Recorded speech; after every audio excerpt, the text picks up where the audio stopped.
오늘은 중학교 2학년 학생의 그 시험지 기출 문제를 가지고 저걸 해보려고 합니다.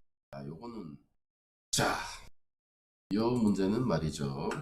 지금 제목 라인에 보이는지 모르겠는데 제목 라인 안 보이죠? 2018년 발산중학교, 경기도 고양시 일산 서구에 있는 발산중학교의 시험 문제입니다. 자, 이 학교 시험 문제는 거의 한 10년 전 이 정도는 상당히 어려웠을 때가 있었는데 지금은 그렇지 않은 것 같아요. 자, 1번부터 보면은 1번은 그렇게 어려운 문제가 없습니다. 1번, 2번 평이하죠. 그죠? 자, 여기 2번 문제에서 주의 깊게 봐야 될 게 가끔 가다가 여기에서 B에서 A를 변끼리 빼면 어떻게 된다 그랬는데 여기에 있는 기호하고 연관지어서 정확하게 잘 봐야 됩니다. 여기에서 옳고 그름을 가지고 이제 속이는 경우가 속이는 건 아니지.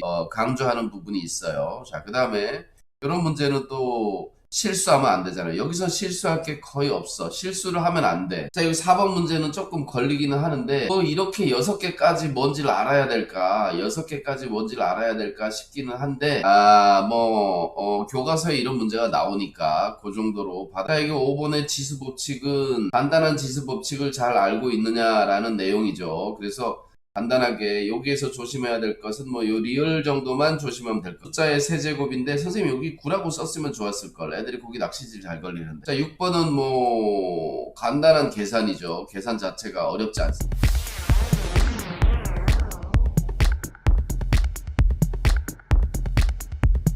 자, 여기서 그 포인트가 왜냐면 어려운 문제가 그렇게 많지 않기 때문에 여기에서는 이 킬러 문항이 바로 여기 7번이 되지 않을까 이렇게 생각이 듭니다. 왜냐하면 입체도형을 중학교에서는 지금 이렇게 표현하지 않거든요. 지금 이런 식으로 입체도형을 이런 식으로 표현하지 않는데 지금 선생님이 이렇게 표현을 해놨습니다.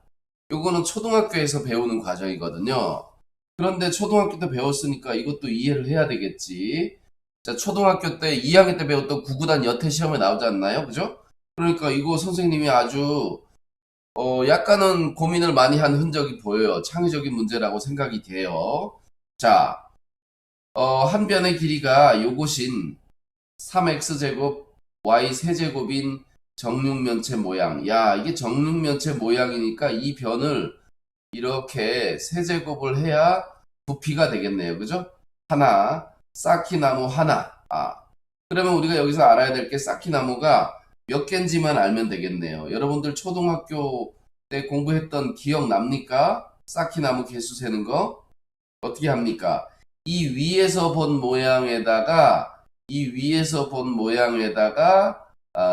쌓기나무 개수를 쓰는 거죠. 그죠? 그렇게 해야 됩니다. 앞에서 본 게 3개예요. 그러면 이것 중에는 3개가 있고 얘네들은 무조건 1개밖에 없습니다. 그죠? 그 다음에 오른쪽에서 봤다는 얘기는 이쪽에서 본 건데요. 이쪽에서 본 건데 바닥에 다 깔렸습니다. 여기 맨 밑에 1개예요.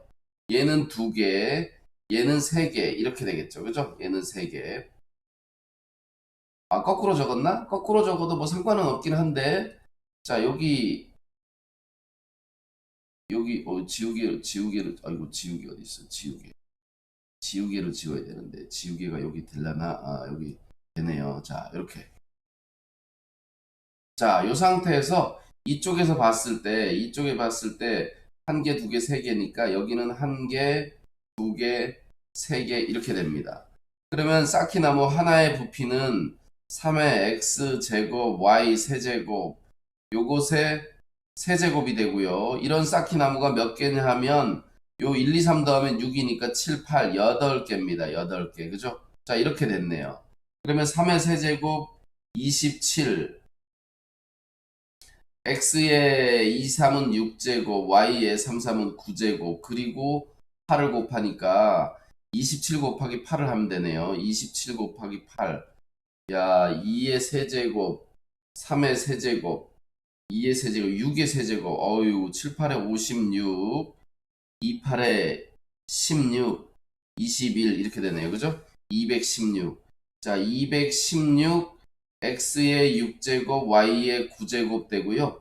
그래서 여기에 있는 a, b, c 문자로 봤을 때 a는 216이고 B는 6이고 C는 9가 되겠네요. 그죠? 자, 이렇게 되겠습니다. 그래서 대략 여기서 뭐 231이 이거밖에 없네요. 그죠? 231.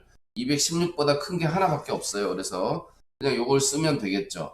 자, 그런데 여기서는 이 문제는 어렵다기보다는 초등학교 과정이 갑자기 튀어나왔기 때문에 이게 이 학교 교과서에 있는 건지 없는 건지 모르겠지만 교과서에 있으면 아주 쉬운 문제가 되는 거죠.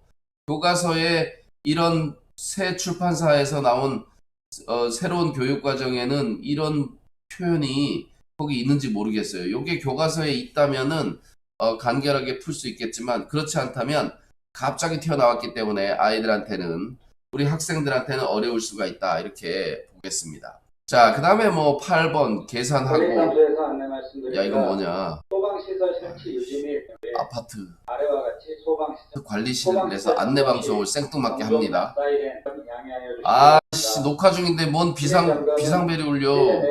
비상벨이 울린대요. 아 이건 뭔 개소리야 갑자기. 녹화 중인데. 자 이런 안전훈련은 해야죠.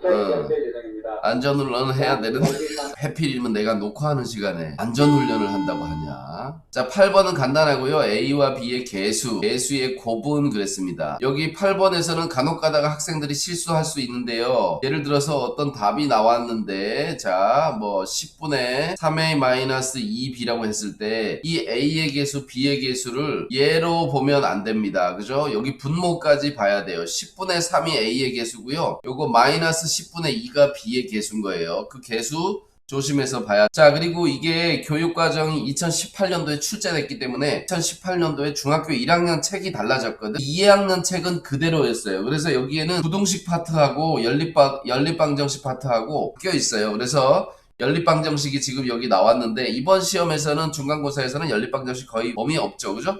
자, 요 거속시 문제가 나왔는데요. 거속시 문제는 이거는 방정식 활용입니다. 그죠? 자, 이건 됐고요. 자, 여기 1문제도 이거 방정식 활용입니다. 80점 이상 받으려면 이런 문제를 해야죠. 그죠? 80점 이상 받으려면 80점에서 90점 가까이 받으려면 이 13번, 14번 같은 문제는 해야 됩니다. 그다음에 15번 문제는 근데 제가 이거 미리 이거 보다 보니까 선생님이 이런 문제를 뭐하러 이런 용어를 써가면서 냈을까 이런 생각이 들었어요. 지금 여기 15번에 여기까지 설명은 다분히 수학적인 내용이에요. 저는 질문은 수학 시간이니까 질문은 수학적이어야 된다고 생각하는데 갑자기 여기 만족하는 자연수의 특징을 쓰래요. 특징을. 조건을 만족하는 자연수 n의 특징을 쓰라는 건데 이 유한소수를 나타내게 하는 n의 값이 유한소수로 나타내려면 n이 어떤 소수로 되는 거지. 이건 정말 수학적이지 않죠. 이런 질문을 하시다니 참 난감합니다. 적당히 적으면 그냥 맞다고 할 것 같아요. 근데 이거는 채점하는 사람이 꼬투리를 잡으면 끝도 없어. 여기 내가 예를 들어서 3의 배수라고 썼다고 해. 선생님이 답지를 보고서 3의 배수여야 된다 그러면 여기 두 자리 이상의 3의 배수가 돼야 되는 건지 두 자리만 되는 건지 이걸 적어야 되는지 말아야 되는지 그거 가지고 선생님이 감점하면 어떻게 할 거야? 어떻게 채점을 하겠다는 건지 나는 사실은 모르겠어요. 여기 두 자리 자연수는 또 이게 두 자리 자연수라는 것이 애매한 게 세 자리는 아니라는 거거든. 그러니까 여기 예를 들어서 여기다가 10 이상 100 미만의 3의 배수의 n이 갖는 특징이 이거야. n이 갖는 특징을 굳이 적자면 이거야. 근데 그런 3의 배수를 굳이 여기 3의 배수라고 써야 될까? 뭐 3으로 나누어 떨어진다든지 다른 표현을 또 쓸 수가 있죠. 이게 언어적인 질문인데 꼭 이걸 써야 되냐고. 이 수들을 표현하는데 그래서 너무 막연한 표현을 적어놓고서 자기 멋대로 이거 안 썼다 감점하면 어떻게 할 거냐는 거지. 그것이 어떻게 채점하려고 하는 알 수가 없다라는 거예요. 선생님은 낸 의도는 뻔해. 적당히 그냥 내가 봤을 때는 3의 배수만 써도 맞았다고 하고 만약에 이걸 문제 제기를 하는 학생이 생기면 어쩔 거고 두 자리라고 했기 때문에 얘를 이렇게 써야 된다고 우기는 거꾸로 주장하는 학생이 있으면 어떨 거며 또 선생님 중에서 다른 수학 선생님이 이 문제에 대해서 문제 제기를 하면 어떻게 할 거냔 말이지. 너무나 수학적이지 않은 표현을 적어놓고 문제를 풀려고 그러면 안 됩니다. 제가 봤을 때는 이 문제는 좀 애매하다. 더군다나 주관식이니까 객관식으로 보기가 있으면 딱 고르면 되지. 주관식에 애매하게 그냥 막 적어놓은 거를 다 어떻게 채점하시려고 하는 건지 살짝 알 수가 없습니다. 자, 그 다음에 이제 요거는 중학교 1학년에 나왔던 원기둥과 원뿔의 부피에 관한 내용이기 때문에 그 공식을 알면 하는 거죠. 킬러라고 할 수는 없지만 이걸 맞아야 지금 90점 이상을 갈 수 있겠죠. 그죠? 자, 그래서 요거는 반 킬러 문제야. 반 킬러 문제. 80점대 애들을 묶어 넣는 문제예요. 자.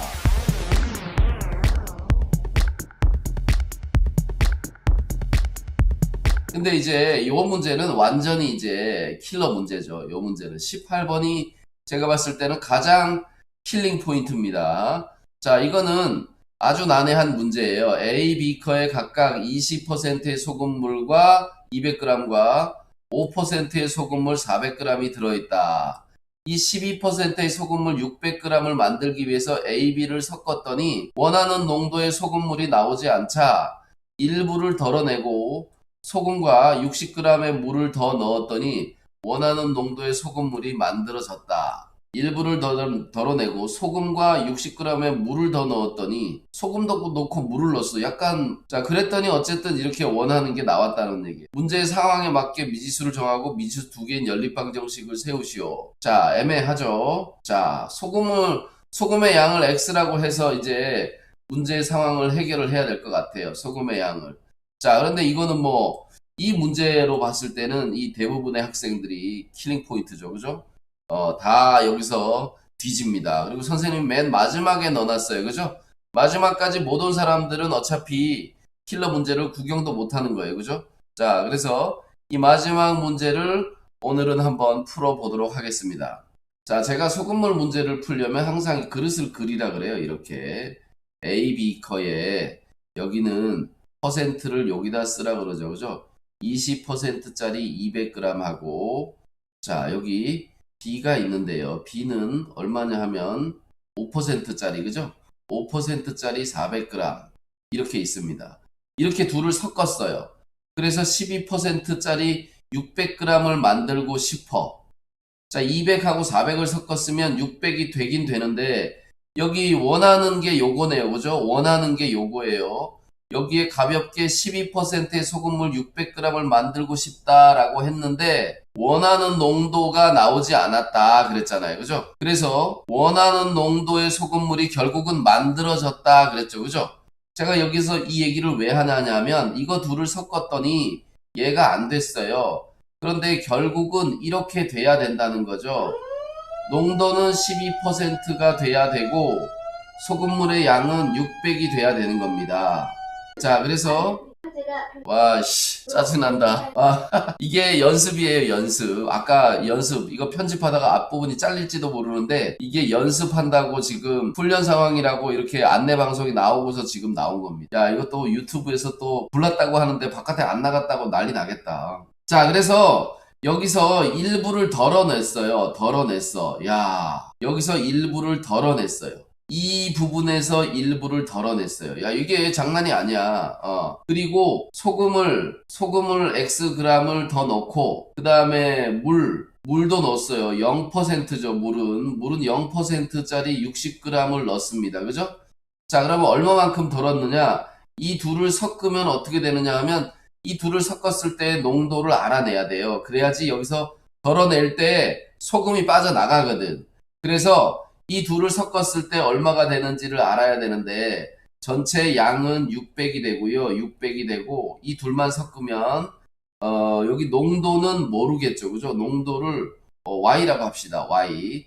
그러면 여기에 들어있는 소금의 양 4000 플러스 54 22000 이거는 600Y. 그럼 동그라미 하나 둘 지우고 둘 지우고 6Y는 여기 60이 되네요. 그죠? 60이 돼요. 따라서 Y는 10, 얘는 10%가 되네요. 그러면 여기서 뭘 뺐냐? 10%의 소금물 X 플러스 60g을 뺀 거죠. 지금 이게. 그죠? 이렇게 뺀 거죠. 자, 그래서 요 둘을 더하고 그 다음에 얘를 빼고 요만큼을 채워야지 딱 맞는 600이 됩니다. 여기서 x 플러스 60이 된 이유가 바로 이거예요. 왜냐하면 얘네 둘만 더해도 이미 600인데 여기에 x하고 60을 더할 거니까 여기서 덜어낸 것이 x 플러스 60만큼 덜어내야 12% 600g 원하는 농도와 양이 나오는 거죠. 그죠? 원하는 농도와 양이 나오는 겁니다. 그래서 이렇게 식을 세우면 끝나는 거예요. 자, 이 부분은 생략하고요. 자, 얘까지 지워야 되겠네. 그럼 최종적으로 식은 원래 200g 중에 100분의 20 여기 소금이 들어있고요. 플러스 400g 안에 100분의 5 여기 들어있고요. 여기는 뺍니다. 얼마를 빼냐 하면 x 플러스 60g 속에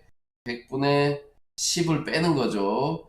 그리고 x라는 소금은 100분의 100이니까 이건 그냥 소금 더한 거고요. 여기는 소금이 없어요. 그죠? 이렇게 계산한 것이 600 곱하기 100분의 12 너무 좁다. 100분의 12 이렇게 요게 바로 이 문제를 푸는 식입니다. 요 문제하고 여기 13번도 할 줄 알아야 되고요.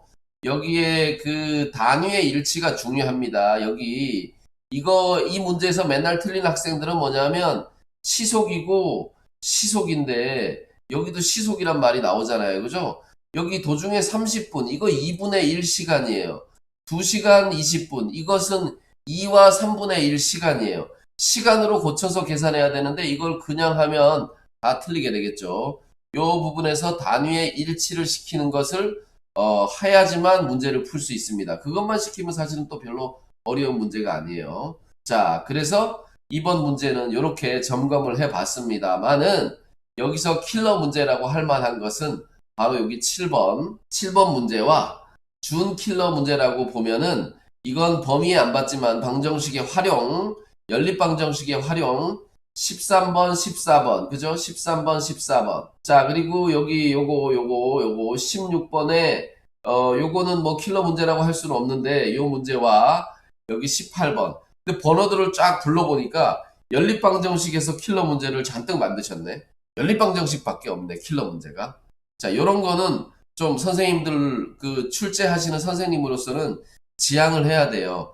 킬러 문제의 종류가 어느 한 부분에 집중되어 있으면 안 되겠죠. 그죠? 선생님들은 킬러 문제라고 생각하지는 않을 거야. 그냥 어려운 거지. 사실은 저도 킬러라는 표현, 킬러 문항 뭐 이런 표현은 잘 안 써요. 그리고 좋아하지 않는 표현이에요. 근데 요즘 뭐 인터넷이나 유튜브 같은 데 보면은 무슨 킬러 문항이다. 뭐 선생님이 애들을 잡으려고 해? 아니에요. 그냥 잘하는 애와 좀 성적이 좀 부족한 애, 실력이 좀 부족한 아이를 구별짓기 위해서 문제를 좀 난이도 있는 문제를 내는 거지 누굴 죽이려고 내는 게 아니잖아. 근데 그걸 못 풀어서 맞는 학생은 죽는. 그래서 저는 킬러 문제라는 표현은 사실 별로 좋아하지 않습니다. 자, 여기에 지금 영상으로 제가 쭉 드래그를 하고 있는데요. 이 문제들을 여러분들이 쭉 풀어보시고 궁금한 게 있으면 추가 질문을 하셔도 될 것 같고요.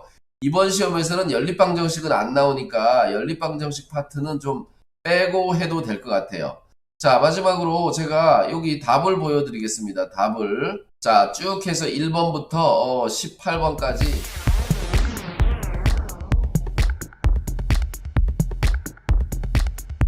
주입식 교육이다, 뭐 암기식 교육이다, 뭐 이렇게 얘기하는데 이런 거 암기식 교육이 아니고요. 원래 공부 자체가 암기입니다. 암기. 응? 결국은 다 이해하고 받아들여서 자기 머릿속에 넣어야지 되는 게 지식이 되는 거예요. 그러니까 결국은 암기잖아. 내가 이 공식 외우라고 얘기하지 않잖아요. 그죠? 그러나 결국은 언젠가는 모든 지식은 머릿속에 남아서 다른 문제를 해결할 때 그것들이 창의적으로 사용돼야 되는 거기 때문에 암기되지 않는 지식은 어차피 쓰레기인 거죠. 그죠? 자, 무조건 다 외워야 되는 겁니다. 결과적으로는 외워줘야 되는데 그 외우는 방식이 문제인 거야. 주입식 교육이니 나발이니 어떤 애는 슬쩍 스쳐 읽어도 그냥 외워지는데 뭘